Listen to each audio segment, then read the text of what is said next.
Okay. Can you hear me from the back? No? Can you hear me from the back? All right.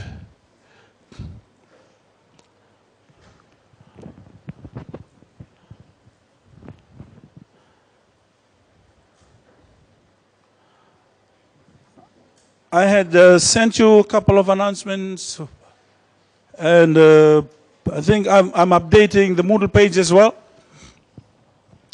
So I should be able to complete that by end of this week to include course outlines and introduction assignment booklets. I think some of you've got your course materials. How many course books are there? 2. Have you opened it or not? Thank you. Open it, please.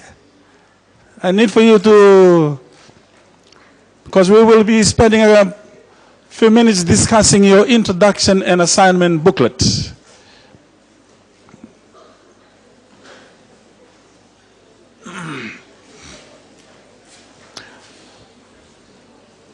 Some of what I'll be discussing today, I will be drawing from that booklet. Okay. Oh, hold on.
Okay, just to establish the course at the beginning, this course is offered along with MAF12, which is offered in the second semester, is offered to those students who will pursue programs in sciences,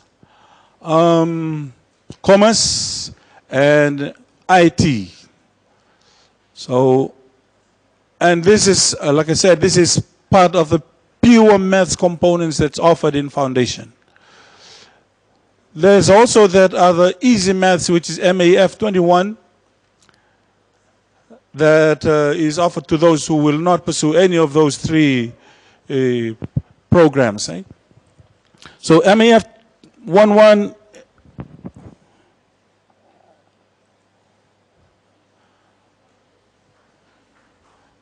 there are a couple of sections. Section 1 is on algebra, including partial fractions, binomial theorem, and mathematical induction. And section 2 is functions and graphs, where you'll be sketching graphs of polynomials and even rational functions. Trigonometry.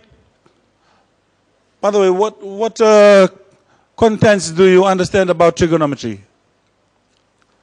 Sine, cosine, and tangent. Okay, those will be discussed in this section, and then complex numbers. Right now, in mathematics, we are familiar with different types of number lines, real numbers, including whole numbers, what else? Natural numbers, integers, that's covered. And then this is a new component that is included, especially for those who want to pursue engineering. It involves complex numbers. So outside of real numbers, we will be discussing complex numbers. This content is in your introduction and assignment booklet. What we will be doing today is I will be introducing the coverages for weeks 1, 2, and 3, which are based from course book, section 1. What was section 1? Algebra. Okay. So we will be discussing section 1 in weeks 1, 2, and 3, partial fractions, binomial theorem, and mathematical induction. Now, what is important for you to note now is the design of the assessment for this course. This course has got a 50-50 breakdown of assessment. 50% of the course assessment is continuous. They will be attempted during the semester. Which ones are those? You will have a test 1, which is worth 20%, and a test 2, 20% as well, and 4 online assessments. They are open book assessments. They are worth a total of 10%. So if they're a total of 10%, how many marks is one online quiz? So 10 divided by 4, 2.5 per quiz, eh? So 2.5, 2.5, 2.5, 2.5 gives you a total of 10% for the online quizzes. Final exam is 50.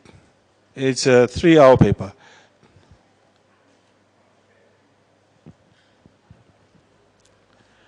And those are the breakdown of the weeks in which those assessments are going to be attempted. Test 1 is in week 7. Test 2 is in week 11. And then the 4 quizzes. Quiz 1, 2, 3, and 4. Weeks 4, 8, 11, and 13. Now, test 1 in week 7. And test 2 is in week 11. Before, as we move towards week 5 or week 6, we'll give you an update on test 1. In other words, we will provide you with the contents of test 1. We will give you a test format, which is information on what contents of the course that we have already covered that we will be tested in test 1. We will also supply you with sample test paper. The sample test paper provides you questions that are similar to what's coming. Apart from that, we will also organize a revision session, probably starting from weeks 4, 5, and 6, to prepare you for the tests.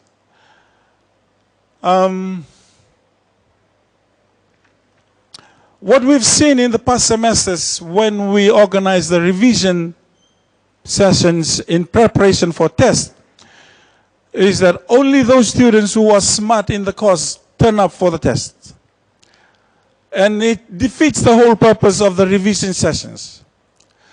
So if you think that you need that extra help to prepare you for test 1, Kere, please show up for the revision. Because the revision sessions are tailored for you. Okay? If you don't turn up for the revision, then we're assuming that you are really good in. Anyway, you make the call. But see, I'm always having this assumption that every face that I see in the lecture has to pass the course. You need to pass the course unless you have a lot of money. So you can repeat again next year, repeat again. As I said in the orientation day, there's no such thing as a head boy, head girl here. Pass the course and move on. So when it comes to test 1 and test 2, please access all the help that we will offer you as we move towards the tests. And likewise, the final exam, we will be organizing revision sessions. We will even set up Zoom sessions during the semester to help everybody so that no one has an excuse that we didn't do our part. All right? So take note of the weeks in which those tests and the quizzes are going to be organized. The quizzes, we will open the quiz for 1 week. I'll open it on Sunday night, and it will close the next Sunday. And we will give everybody a maximum of 2 attempts. And each attempt, I think, is for a duration of 40 minutes. Within the 40 minutes, you will have to attempt the quiz. At the end of the 40 minutes, it automatically closes. So make every effort to attempt the questions within that 40 minutes. If you think that you are happy with your mark in the first attempt and you don't want to do the second attempt, far away. But if you think that you'll need that second attempt, I mean, that's there to help you. So that applies to all 4 quizzes. Opens on Sunday, closes next Sunday. So within the time span, make your attempt. There's some students who have this, we've experienced that they, in the middle of the attempt, there's something wrong with connectivity. If that happens to you, please send me an email as soon as possible so I can check and reopen the quiz if you need it. But do that as soon as possible. So you don't overload yourself and me at the end of the semester to reopen the quizzes for you. Attendance for this course is mandatory, meaning you have to attend. Tutorials will keep a record of your tutorial attendance. That's very important to us that you attend the tutorials. A minimum requirement of 60%. So does anyone have a calculator? What's 60% of 14 tutorial sessions? 0.6 times 14, calculator. I mean, the idea here is you attend all the tutorials, eh? Attend all the tutorials so that you pass the course. Oh yeah, if you check in your INA, it gives you a breakdown of the grades that are possible at uni. There's a whole list of grades. The pass grades, what are the pass grades? A plus, A, B plus. If you check in your INA, it also gives you the interval where A plus lies in it, and it goes down.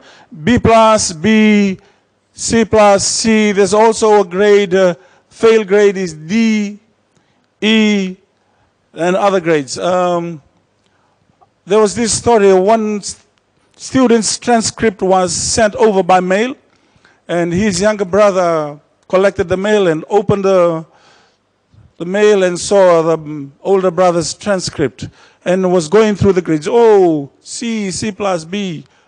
Oh, here's one grade, EX.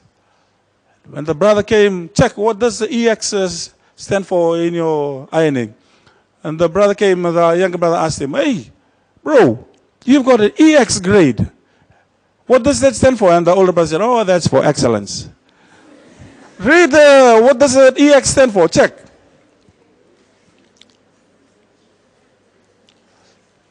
EX. It tells us that you did not sit the final exam. Not EX. Don't go and lie to SAT. So again, it's important that you attend the tutorials.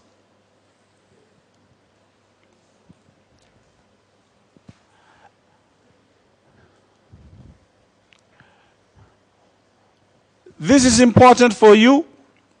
The criteria for passing the course. Attendance is important.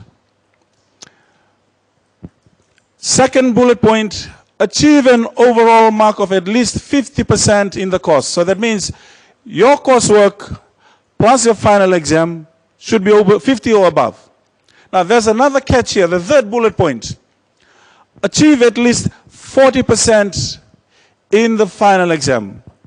Okay, let me give you a scenario here.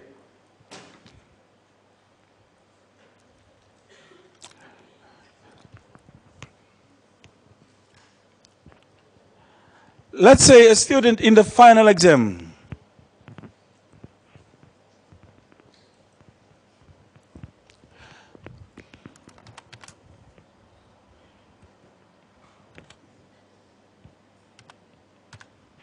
final exam is scored 38 out of 50.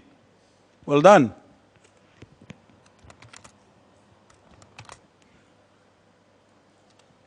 Coursework.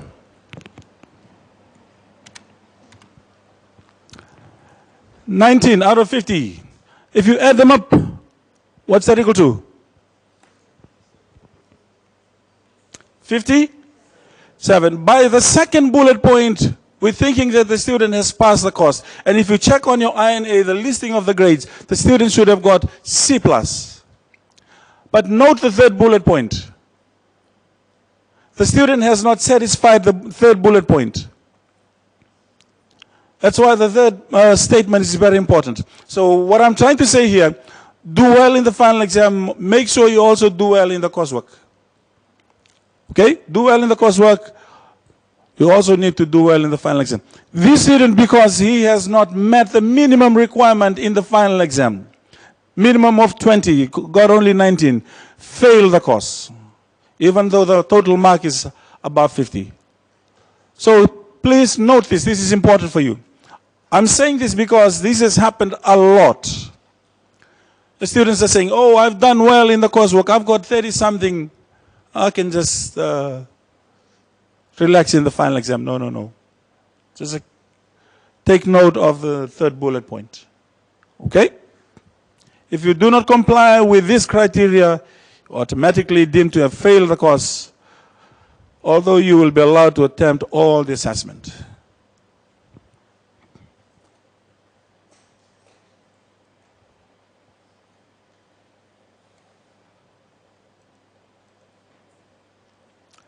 All right, let's start. Let me just.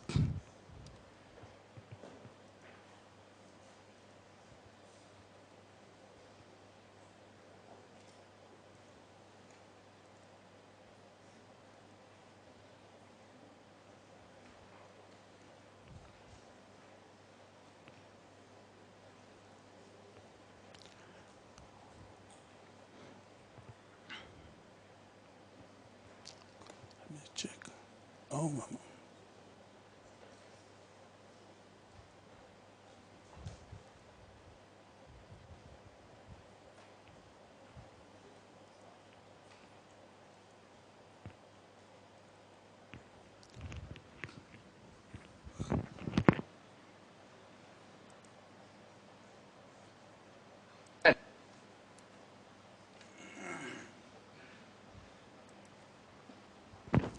Yeah, you have your own versions of mathematics. Okay. In here, we're trying to get everybody to agree on some things. 14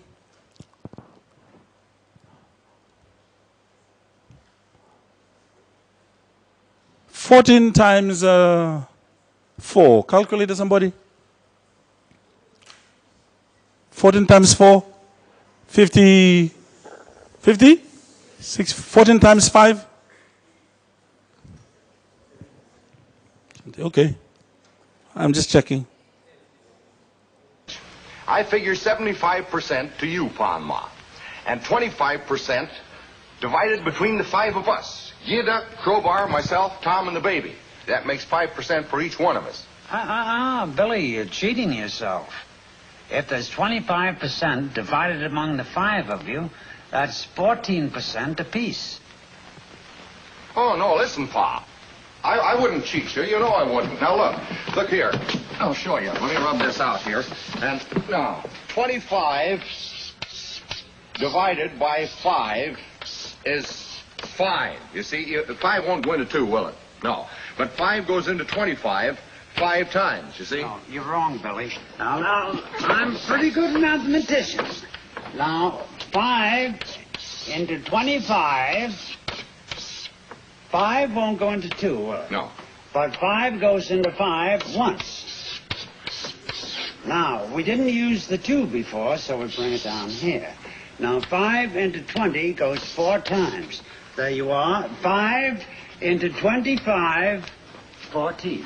No, look, Pa. Let me prove it to you now by multiplication. 5 times 5.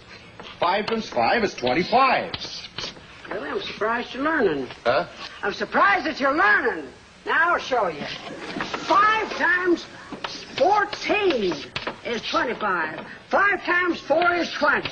5 times 1 is 5. 25. That's it. No, look, Ma. Look, you're wrong there because I'll prove it to you. We'll put down 5 14s here. 14. There. Now I'll prove to you by addition that 5 14s is not 25.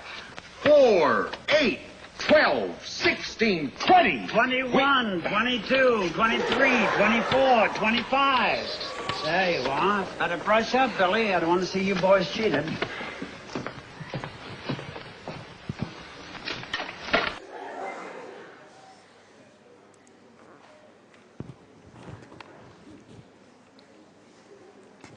All right, folks. The telefusion, she's ready now. We'll be watching movies the whole day.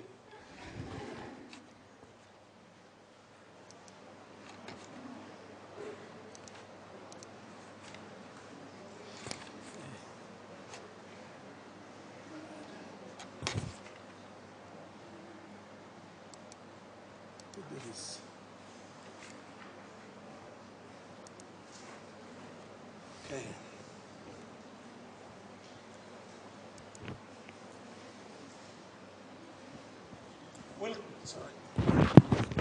We'll try and introduce course book 1, and then we'll call it a day.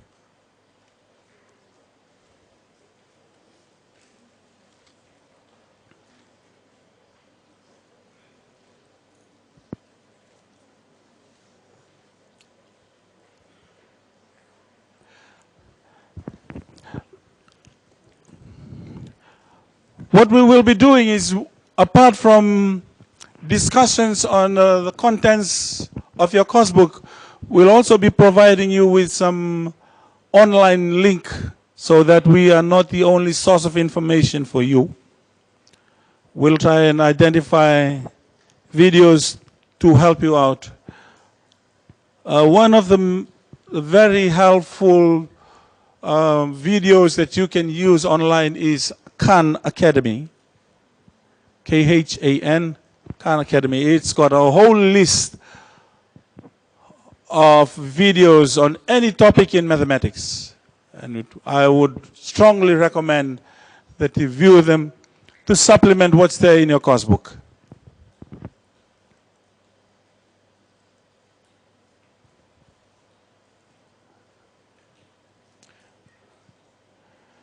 All right, we'll start off with Unit 1, Basic Algebra.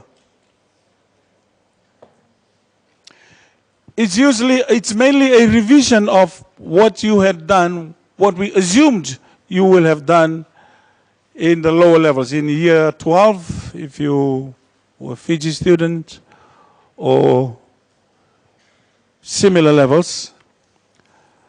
And this includes factorizing.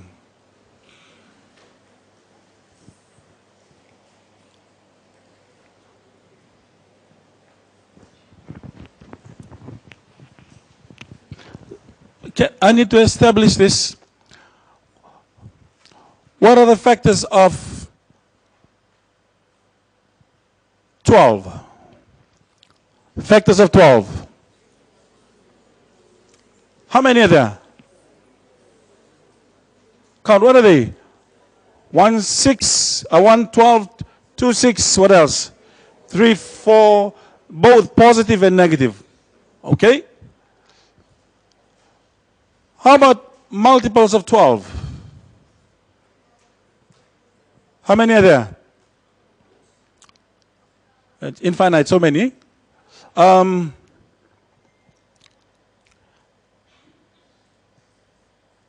Factors of 2, 1 and 2, positive and negative. Multiples of 2 as an infinite number of. The reason why I'm introducing this is because we've seen in the past that students are confused between the two. Okay, we're starting off with factorizing. And from your course book, if you have a course book, a number of methods that we can use. Factoring out the common term or the common number.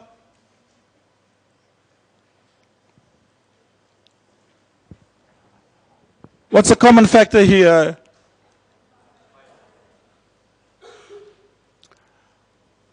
Five is a common factor, so we are moving the 5 out. What do we have inside the bracket? How do we know that we've factorized correctly? Yeah, if I multiply the 5 back into the bracket, I need to get the original. If I change this 30x minus 20, what factor do I move out? 10? How about if I move out the 5?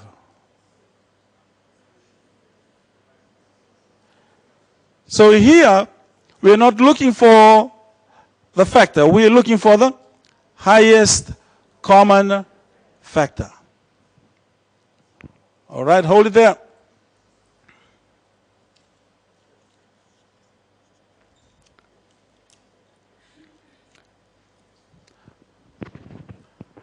Highest common factor, 16 and 24. 4? 4 is common factor, but not the highest, eh? So 8 is the highest. Okay.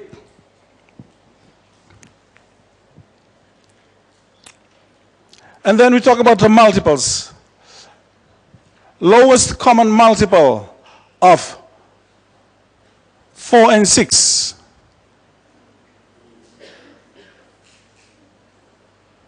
What are the multiples of 4? 4, 8, 12, 16, 20, and the list goes on. Multiples of 6? 6, 12, and the list of common are the same. There's quite a number of, it's infinite. What's the lowest of them all? Again, like I said, I need to establish that now because we've seen issues with students. They mix up the highest common factor and the lowest common multiple. So now we are working on highest common factor. So let's have a look at another example. X squared minus 6x. X is the common factor. It's the highest common factor in this case as well, eh? So if I move x out, what do I have inside the bracket? Okay. I've had to clarify this with some students. What's the power of this x? Thank you.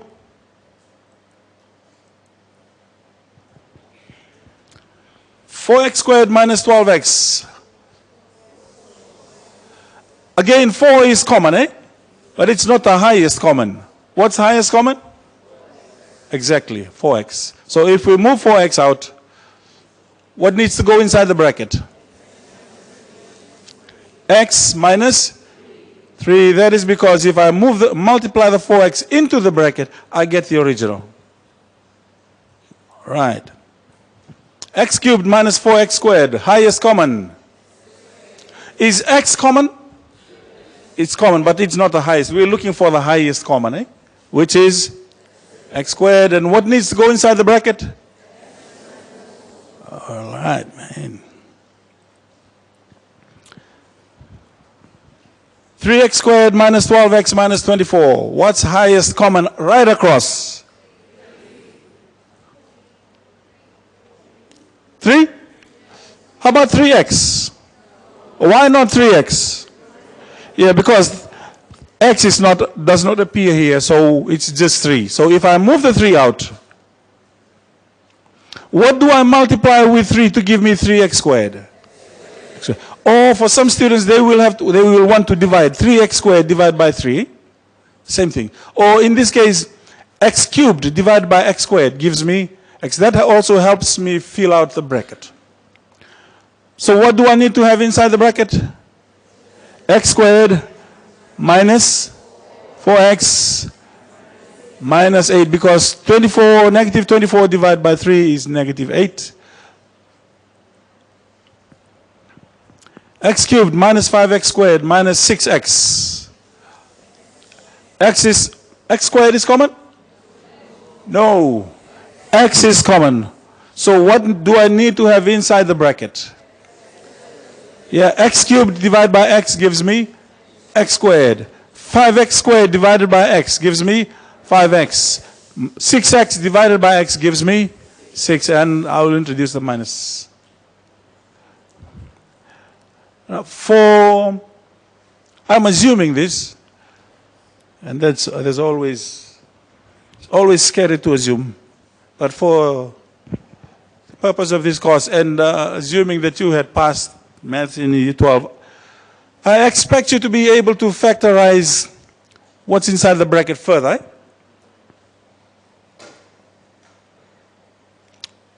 I expect you to be able to factorize expressions of this type later on, probably not this ones, but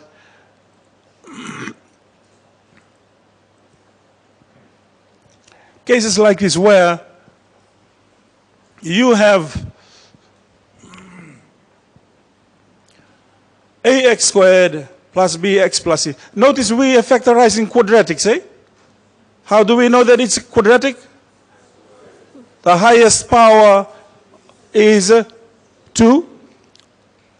What types of functions are those where the highest power is 1? What do we call them? Linear. Highest power is 3? Cubic. What's a general name for all of those where the power is a natural number? They're all called polynomials. Okay. Linear, quadratic, cubic, they all come under polynomials.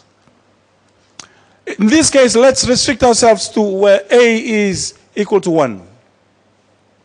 So as in this case, x squared plus 3x plus 2. For those of you who can factorize it, what are the factors? Okay.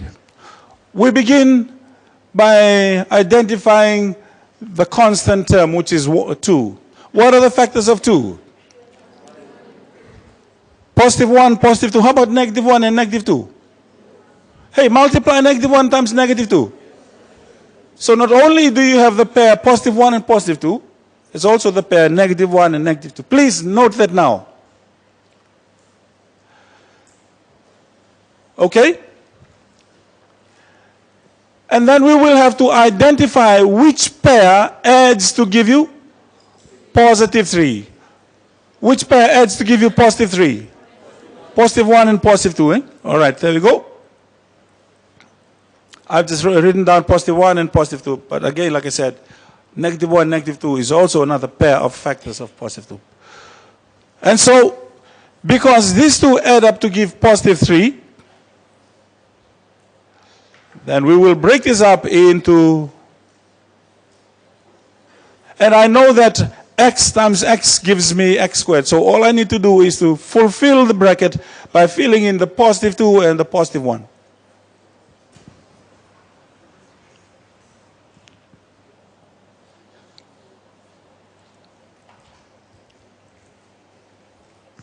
Okay, x squared plus 3x minus 28. What are the pair of factors of negative 28? What are they?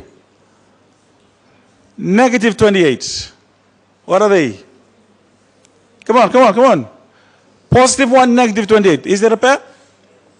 Multiplies to give you negative 28. Negative 1, positive 28. Another pair. What else? Positive 4 and negative 7. Negative 4 and positive 7. There's a whole list there. Now, you will check which pair adds to give you positive 3. So if you list them down, negative 4 and positive 7, they are the pair of factors. If I add them, they'll give me positive 3. Again, like I said, there's quite a number of pair of factors.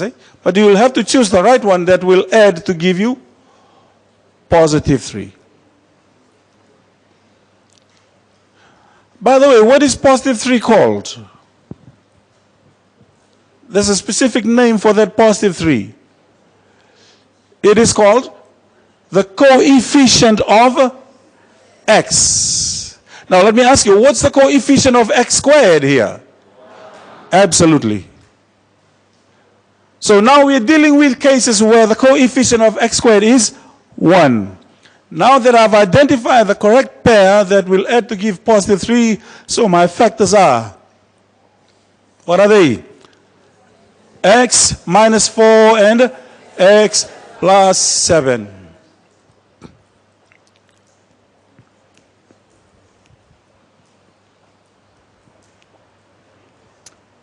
All right, let's have a look at this.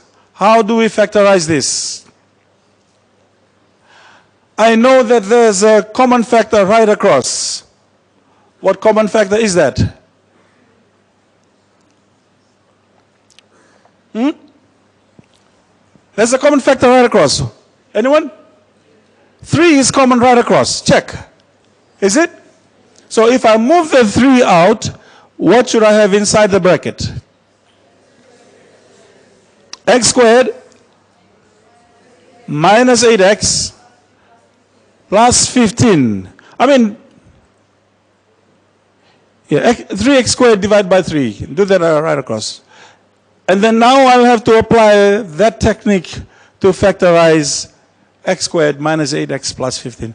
Okay, pair of factors of positive 15. What are they? Positive 1, positive 15. Negative 1, negative 15. What else? Negative 3, negative 5. What else? Positive 3, positive 5. What else?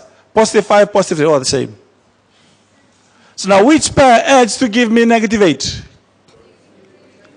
Negative 3 and negative 5. So that will help me factorize this large bracket. Negative 3 and negative 5 there.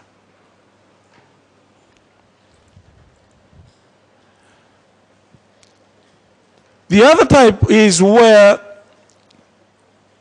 A is not 1.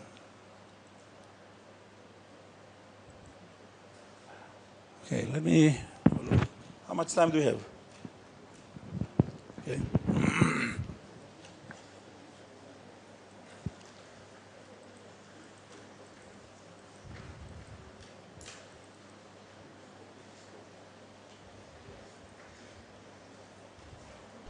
We're asked to factor 4y squared plus 4y minus 15. And whenever you have an expression like this, where you have a non-1 coefficient on the y squared, or on the second degree term, it could have been an x squared, the best way to do this is by grouping. And to factor by grouping, we need to look for two numbers whose product is equal to 4 times negative 15. So we're looking for two numbers whose product, let's call those a and b, is going to be equal to 4 times negative 15. 4 times negative 15, or negative 60. And the sum of those two numbers, a plus b, needs to be equal to this 4 right there. Needs to be equal to 4. So let's think about all the factors of negative 60 or 60, and we're looking for ones that are essentially 4 apart, because the numbers are going to be of different signs, because their product is negative. So when you take two numbers of different signs and you sum them, you kind of view it as the difference of their absolute values. If that confuses you, don't worry about it. But this tells you that the numbers, since they're going to be of different size, their absolute values are going to be roughly 4 apart. So we could try out things like 5 and 12. 5 and negative 12, because one has to be negative. If you add these two, you get negative 7. If you did negative 5 and 12, you'd get positive 7. They're still too far apart. What if we tried 6 and negative 10? Then you get a negative 4 if you added these two. We want a positive 4, so let's do negative 6 and 10. Negative 6 plus 10 is positive 4. So those will be our two numbers, negative 6 and positive 10. Now, what we want to do is we want to break up this middle term here. The whole point of figuring out the negative 6 and the 10 is to break up the 4y into a negative 6y and a 10y. So let's do that. So this 4y can be rewritten as negative 6y plus 10y, right? Because if you add those, you get 4y. And on the other sides of it, you have your 4y squared, and then you have your minus 15. All I did is expand this into these two numbers as being the coefficients on the y. If you add these, you get the 4y again. Now, this is where the grouping comes in. You group the terms. So let's see. This, let me do it in a different color. So if I take these two guys, what can I factor out of those two guys? Well, there's a common factor. It looks like there's a common factor of 2y. So if we factor out 2y, we get 2y times 4y squared divided by 2y is 2y. And then negative 6y divided by 2y is negative 3. Negative 3. So that gets this group gets factored into 2y times 2y minus 3. Now, let's look at this other group right here. This was the whole point about breaking it up like this. And in other videos, I've explained why this works. Now here, the greatest common factor is a 5. So we can factor out a 5. So this is equal to plus 5 times 10y divided by 5 is 2y. Negative 15 divided by 5 is 3. And so we have 2y times 2y minus 3 plus 5 times 2y minus 3. So now you have two terms. And 2y minus 3 is a common factor to both. So let's factor out a 2y minus 3. So this is equal to 2y minus 3 times 2y times that 2y plus that 5. Plus that 5. There's no magic happening here. All I did is undistribute the 2y minus 3. I factored it out of both of these guys and took it out of the parentheses. If I distributed it in, you'd get back to this expression. But we're done. We factored it. We factored it into two binomial expressions. 4y squared plus 4y minus 15 is 2y minus 3 times 2y plus 5.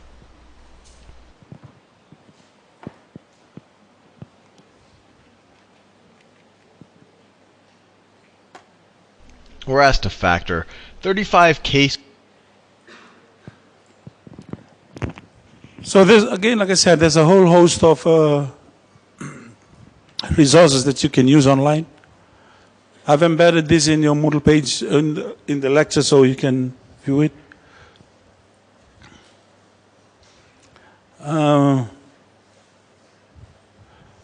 Okay, that's one option of factorizing by grouping. The other option is trial and error.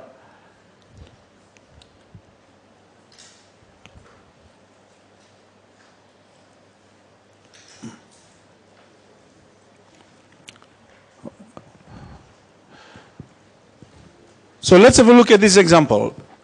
2x squared plus x minus 3. And the factors of negative 3 are both positive 1 and negative 3. And negative 1 and positive 3 as well. Now, we will open up the bracket. And we will try out positive 1 and negative 3. And see if we expand this to give us positive x. How do I expand that? I'll multiply 2x and negative 3. What does that give us? Negative 6x and positive x. So negative 6x plus x. Does it give me positive x? No, it doesn't. So that means this combination is not the correct combination. What I can do is I can switch them. Move the negative 3 here, plus 1 there. And I try out the same thing. If I expand it, does it give me the positive x? I don't think so. Oh. What have I done? Let me see. Okay, here we go. I'm trying out 2x minus 1 and x plus 3.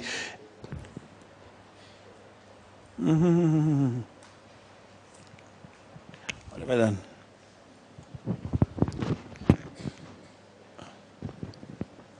Not as well.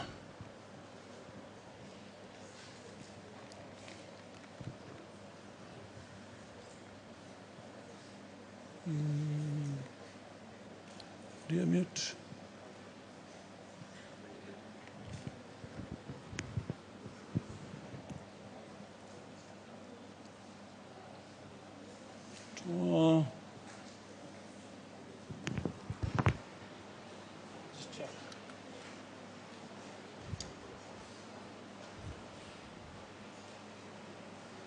This should have been.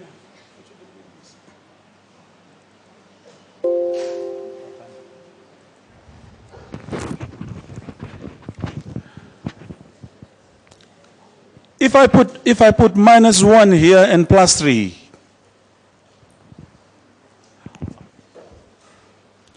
All right, hold on, what's this? What I will do is I'll make this plus 3 and a minus 1. Yep? If this is, oh, hold on, wait, I can do this.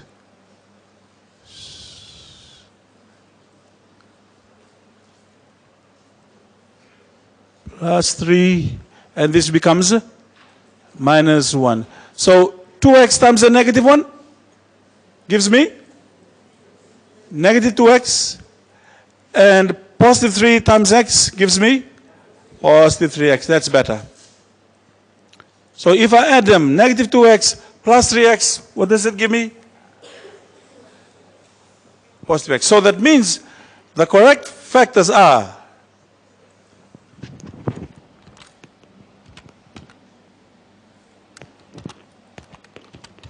and 2x plus 3, x minus 1.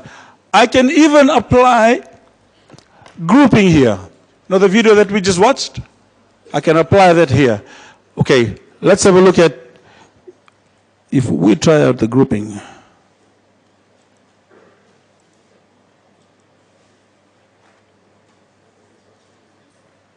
Yeah.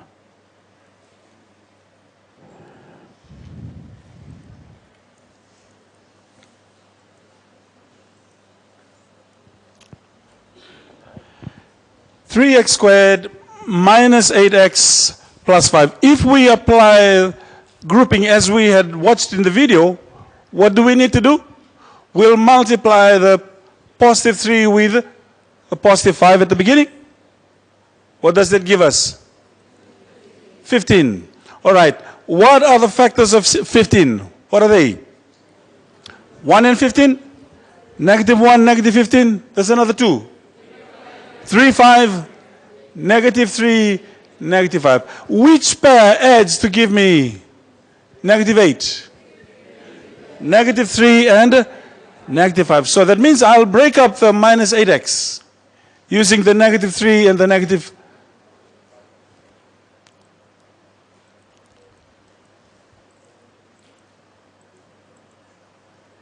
Negative 3x minus 5x. Okay. What am I grouping? 3x squared minus 3x. And minus 5x plus 5. There is something very important that I want to stress in this example. What's this? I'll group that. Once you've grouped them, do not leave the minus inside. Always put a plus in between the brackets.